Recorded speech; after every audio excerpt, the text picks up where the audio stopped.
ठंड की हवा दरवाजे के कंजरों से दस्ती हुई। सुनसान गलियों में एक वैशाली विला खड़ा हुआ था, वहीं जिसे लोग डार्क वुड मैनर के नाम से जानते थे।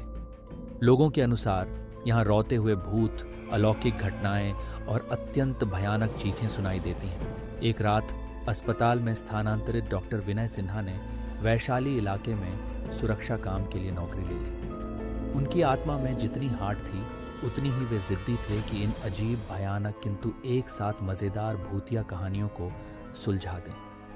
मंगलवार की रात थी।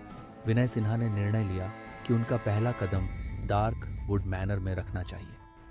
चंद्रभागा के किनारे खड़े एक पुराने मंदिर के पास पहुंच गए तो उनका दिल धड़कने लगा। न जाने क्यों वे उस अनोखे स्थान को देखकर खुद को डरावने भूतिया वातावरण में महसूस करने लगे।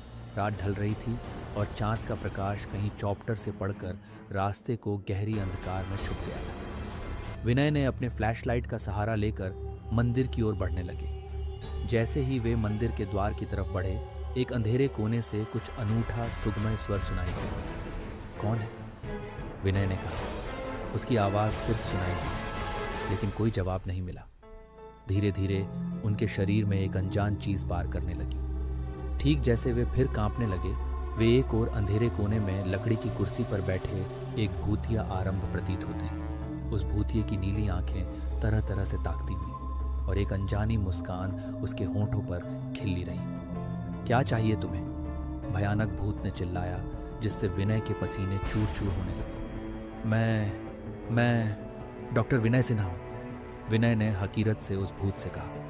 उसके जवाब में कुछ हंसी और घृणा भरी चीखें सुनने में आई। तुम्हारा स्वागत है डॉक्टर सिन्हा, आओ हमारे साथ तुम्हारी असली शक्तियों का परीक्षण करें। भूतिये ने विनय को बुलाया। विनय का हृदय धक धक कर रहा था, लेकिन वह स्वामियों की नायकता से निकाली गई ताकत का आभास करने के लिए उनकी उत्कंठा भी अद्वितीय थी। उसने भावनात्मक रूप से प्रतित्व दिखाया और उसके शक्तिशाली हृदय को प्रस्तुत किया। कुछ पल बाद विनय को पता चला कि भूतिया